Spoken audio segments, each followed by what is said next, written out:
There's a very nice movie, on the Wall Street, and one of the young guy, he asks his mentor that how much do you need to retire, and the answer was more. You will never feel psychologically safe in spite of so much you have accumulated. And generally, what happens during the last stages, you feel that you have wasted your entire time and effort in accumulating so much which does not give you any longer. Yeah, the regret sets in. The regret sets in. Namaste. My name is Vedānta. 2012 is when I chanced upon Upanishads, and it had a profound impact on my life. Since then, I have dreamt to bring the key aspects of Upanishads in a manner which is simple, relatable, and implementable in our daily lives. So here we are with a set of videos to make spirituality simple.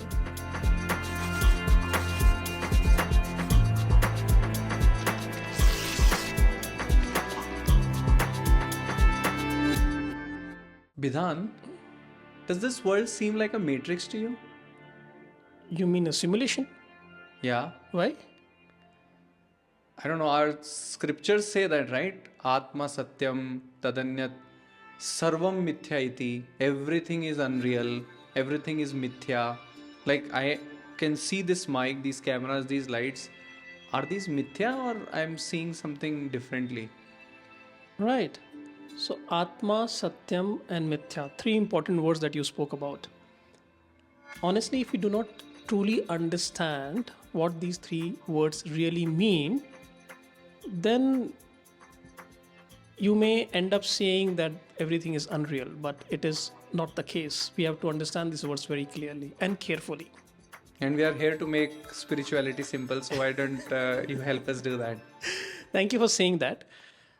Ullas, you yourself are a student of Vedanta and you have been studying Vedanta from such a long time.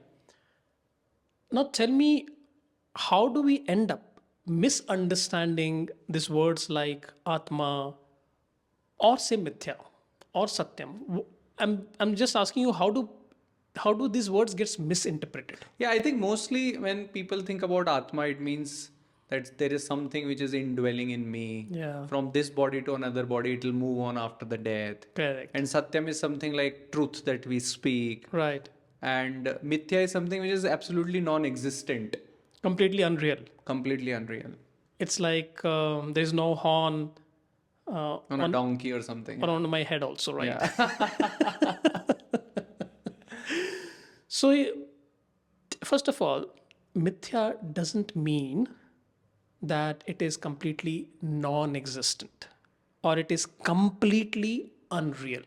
Let's Okay. understand that very clearly. Right. That's not what Mithya means. Okay. So it is not completely non-existent. Can you give us some example to make it more clear? All right. So let's take one very simplistic example that we all can understand. Take an example of a gold and an ornament. Right. Right? Now you know that ornaments are made out of gold, right? You can make an earring, a necklace. So ultimately, what is an ornament? It is a name and a form which is given to the gold, Correct. but the value or the weight or the mass belongs to Gold. right? Now let me ask you a question. Can gold exist without the ornament? Yes, of course. Can ornament exist without a gold? Not possible. Not possible, right? The gold existed before the ornament, and tomorrow, if you melt the ornament, the gold continues to exist. Correct. So, what does it say? That ornament is dependent on gold for its existence, Correct. right? Which clearly goes to say that there are two levels of reality. Nobody is saying that ornament is unreal. Nobody is going to say that this ring is unreal. It is real, right? But is it absolutely real is a point. Or it is dependent on someone or something else. So if something is dependent on something else for its existence, that becomes mithya. It does not mean that it is unreal.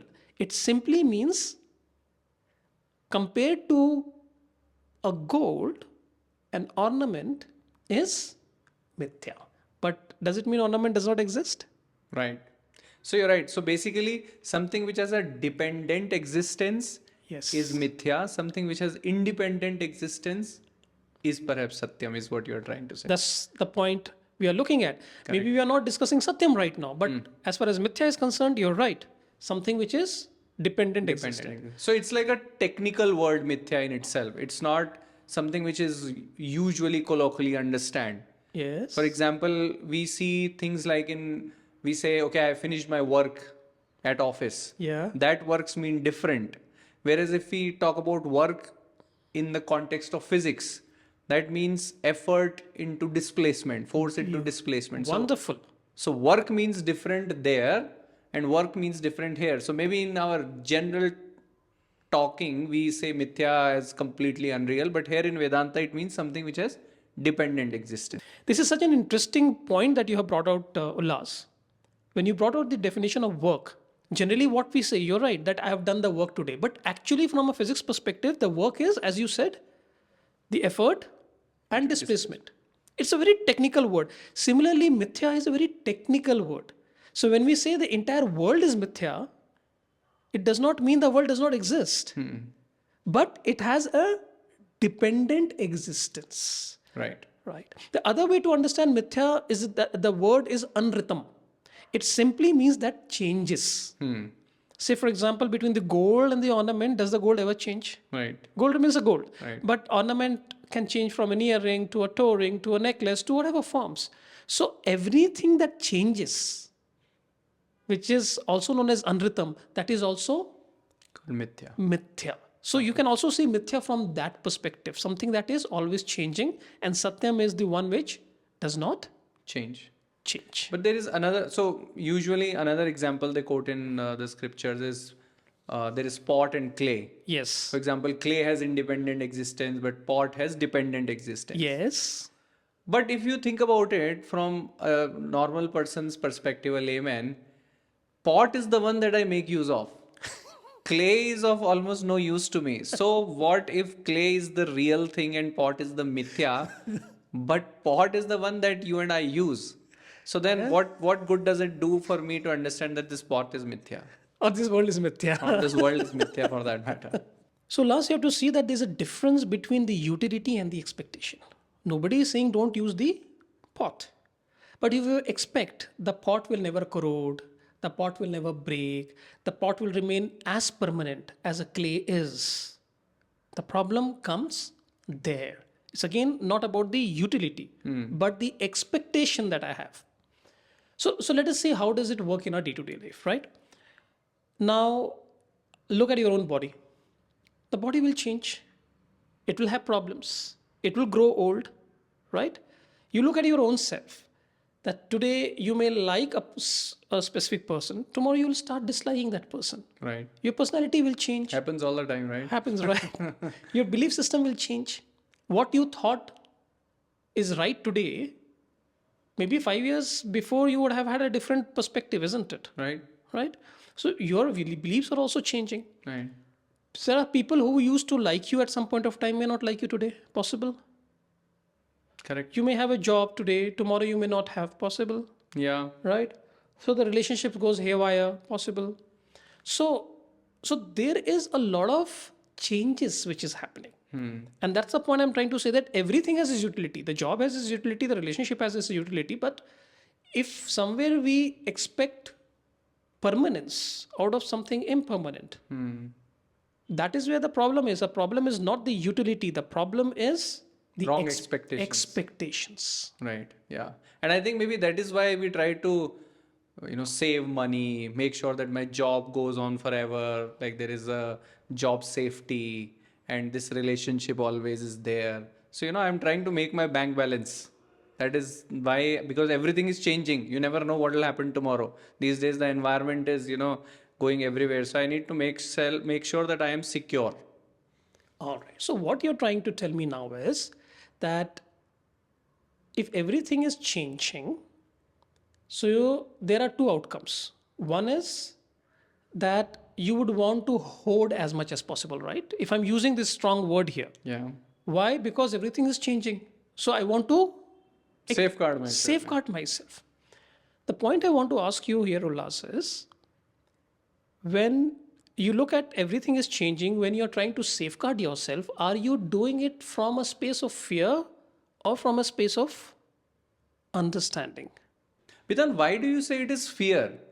Because, see, these things are very normal. There is health, Right. which is fragile.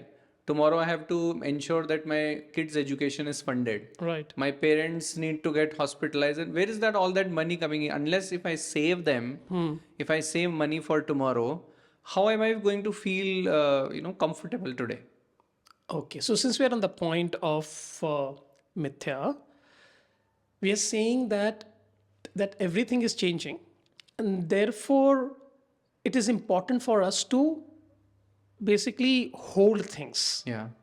The point which I'm trying to make is that when everything is changing, there is a sense of fear inside us, and therefore we hoard.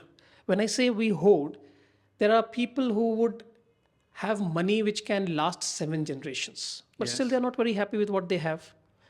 They have so much of influence and power, but they're still not happy with what they have, right? So there's a very nice movie, on the Wall Street, and one of the young guy, he asks his mentor that how much do you need to retire, and the answer was more. So it's never enough. Yeah. So the point which you're making, I understand that you need money. I'm not saying it's not required, but when you are basically going after accumulating or amassing things for yourself, if it is driven from a space of fear, Yeah. we really don't know where to stop. Right. You will never feel psychologically safe in spite of so much you have accumulated. And generally, what happens during the last stages, you feel that you have wasted your entire time and effort in accumulating so much which does not give you any longer. Yeah, the regret sets in. The regret sets in. I think it happens because for us sometimes the means becomes the end. The means becomes the ends, absolutely. Yeah. So कहते हैं ना कि ना माया मिली ना राम. हाँ. Right? And that's exactly what happens. So somewhere it is important that we realize the difference between. So instead of fear, we should have that prudence. कि Absolutely. कितना money I need, and then I also live my life peacefully, rather than only focusing on hoarding, as you said. So how will that prudence come? Where will you draw a line? That's the question that you have to ask. So if you're driven out of fear, That will not happen. the prudence will never come. But then there is a flip side to it. Right. That if we say कि oh everything is changing, let me not have this fear also. उससे होगा भी क्या ना? As much money as I collect, this will also go away because this is also changing. So then why do anything? Why even earn 100 rupees for that matter? Because this is going to change. And everything is happening anyways. So then why should I do anything? So some kind of a fatalism, right? Yeah, fatalism. That everything is anyway mithya, Yeah. everything is anyway changing, nothing will be there in the end. Yeah. Even I will not be there. Yeah. Then why should I even work? Exactly. And this we have heard a lot, right? And this has been the unfortunate truth of a lot of times in our country as well, where we have sort of misunderstood this entire process. Think of it like this, Ullas, that there is a river flowing, right? The river will flow. Yeah. Can you do anything about the flow of the river? No. No. But sometimes the river can dry up, Yeah. the water will go less. Sometimes it can flood the banks. Yeah. The water can go high, levels can go high. Now you can always sit and say, there's nothing I can do about it. When when it floods, it floods. When the water is not there, it is not there. That is one approach. The other approach is that why don't I make a dam? So Dam. dam. Not give it a dam. Yeah. Right? why don't we make a dam? Right? So that I can use the water when the water levels are low, and I can release the gates when the water levels are high. Right. So which is a more prudent way of living.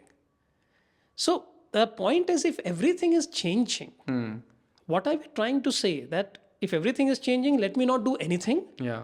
or I'm always scared and therefore I hoard more, or this is the fact of life that everything changes, seeing it as it is, rather, and then taking an action in terms of, in this changing reality, in this world of mithya, what is the best way to live? But action is important. Even if you decide not to do anything, isn't that also an action? Think about it. That's also an action, right? Even if you say, okay, I have decided to do nothing and I'll just lay around and let world take its own shape, that is also a decision. That's also an action at the level of mind. Right.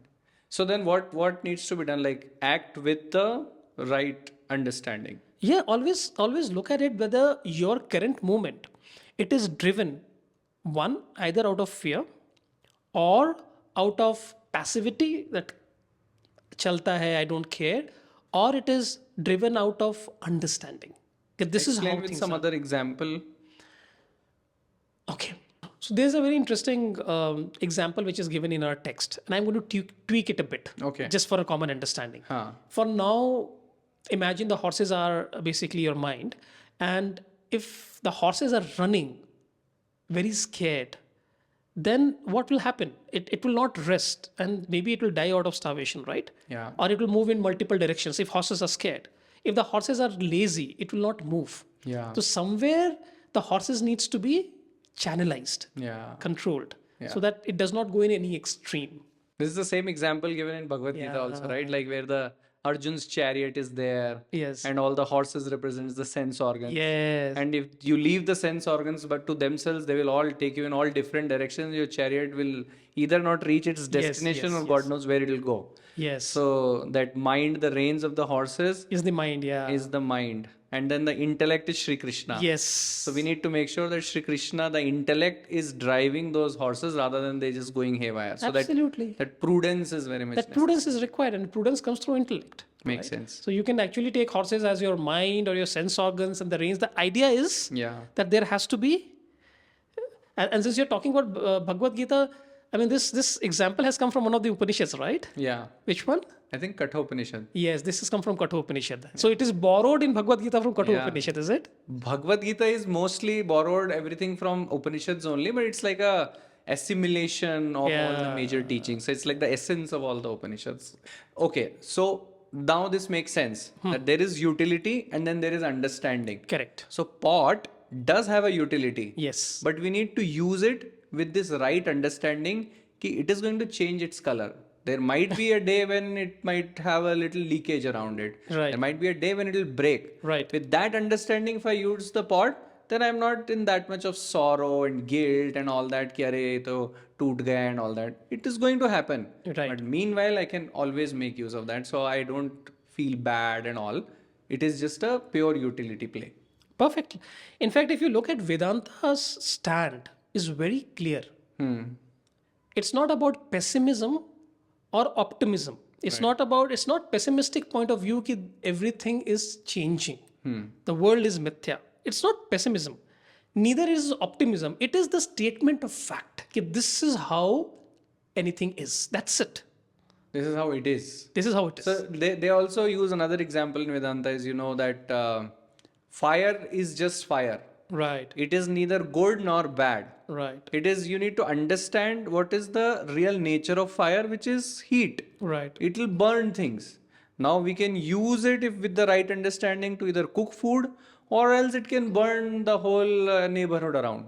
So it has both the functions. It is with our right understanding, we can make use of fire or get on the other side of it. Yeah. And since you're talking about fire, I mean, a lot of thoughts are coming in my mind. Say, for example, if you look at relationship issues, Yeah. right? Or job losses.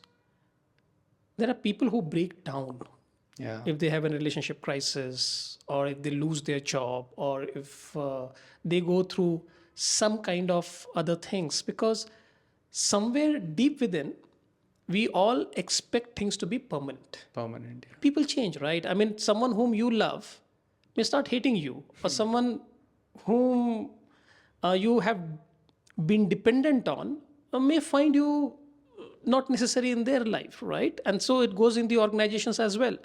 So whatever said and done, we may say these things, but deep inside, we still hold that expectation Yeah. that somewhere everything should be Permanent. permanent. So we may talk about mithya, but our approach is not that way. We still expect things to be permanent. Yeah, you're right. Like, these things are fine. That mithya is there, understanding has to be there, everything is changing.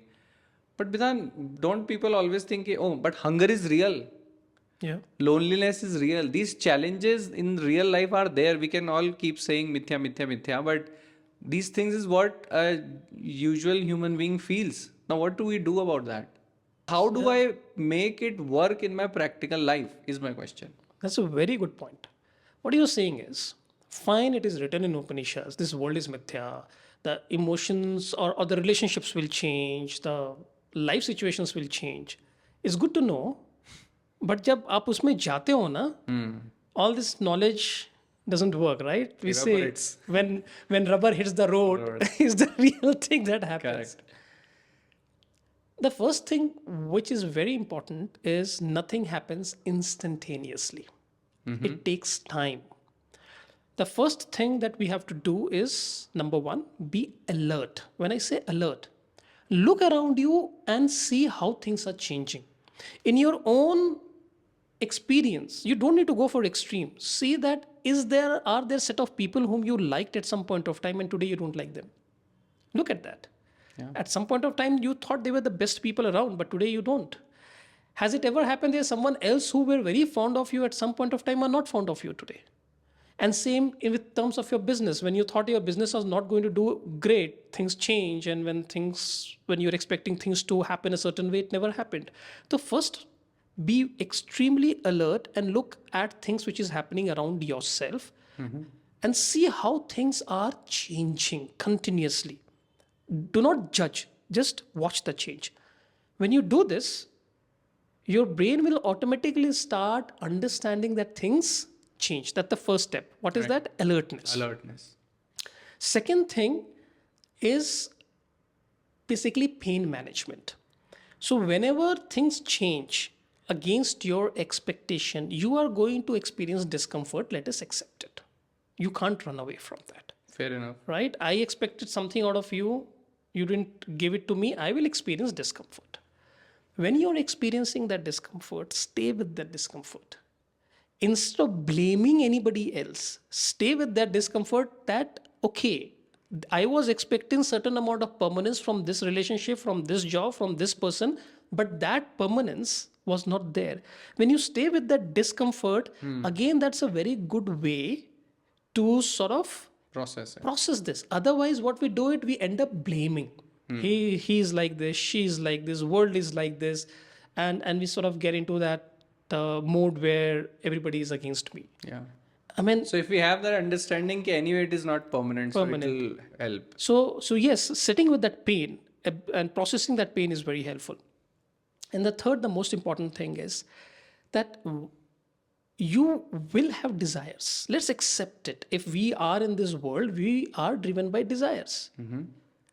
Go after the desires, but change the attitude from karma to karma yoga. That's a topic in itself. But when you start looking at your desires and start going after them through a process called karma yoga or karma yoga, you will see that you will start seeing impermanence very clearly. Yeah. Right? So if you have to remember, these are 3 steps. You can actually make a small abbreviation. You can call it CAP, K-A-P.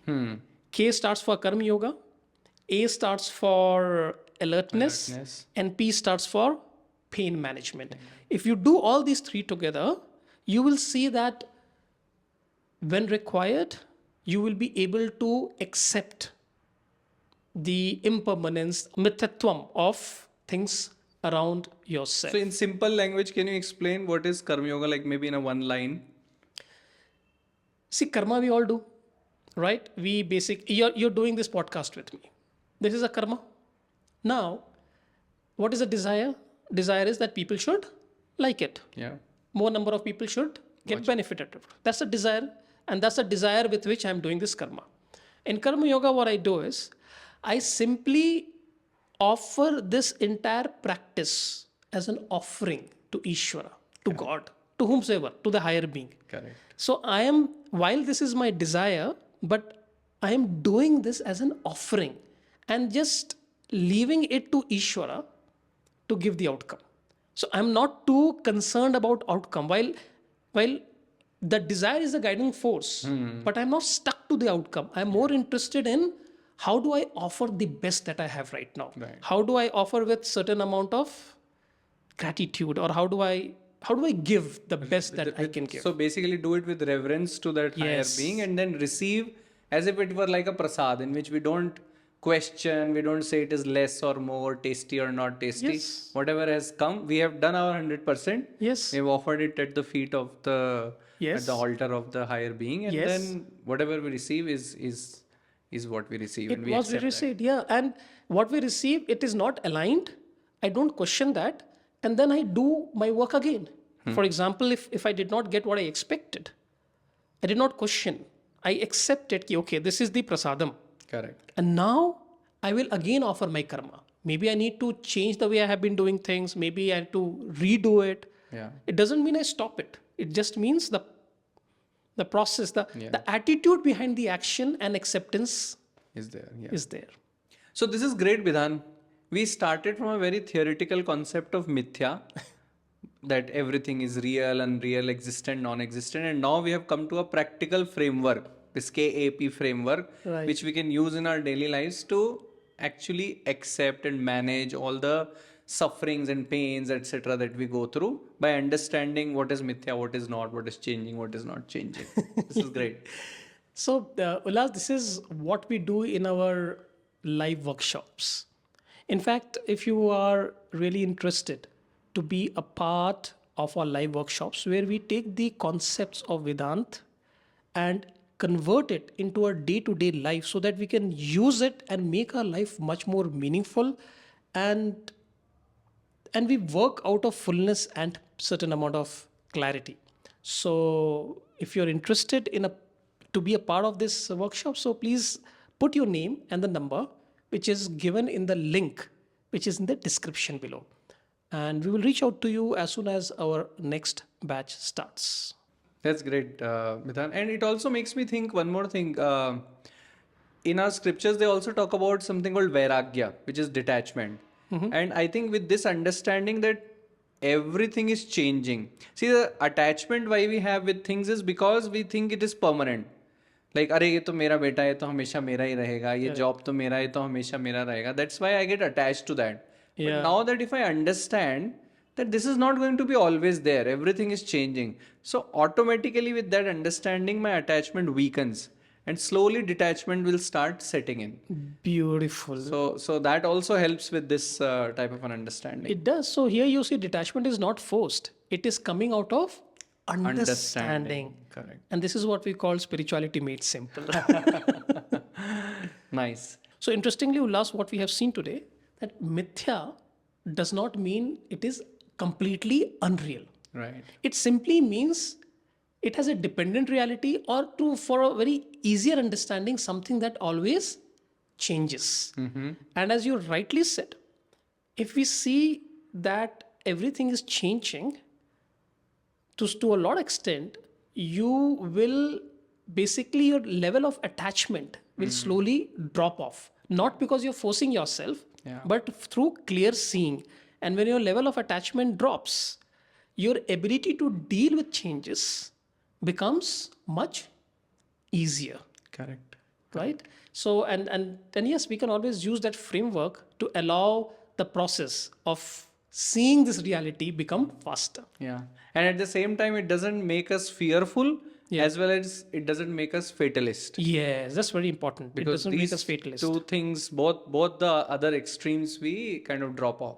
And I think from that attachment point, we might also come to think at that, if I'm dropping attachment to all these things because these are all impermanent, because these are all changing, then the another question that comes in mind is that, okay, pot is changing, clay is real. Then if this world is mithya, what is that clay for this world? Like, what is that substratum? That's the next question that a seeker always comes to, right? Like, what should I depend upon then? That's a wonderful question. And we're not going to discuss that today. Let's pick it up in our next episode. And to our viewers, if you have found this conversation interesting, please go ahead and put your comments, and please subscribe.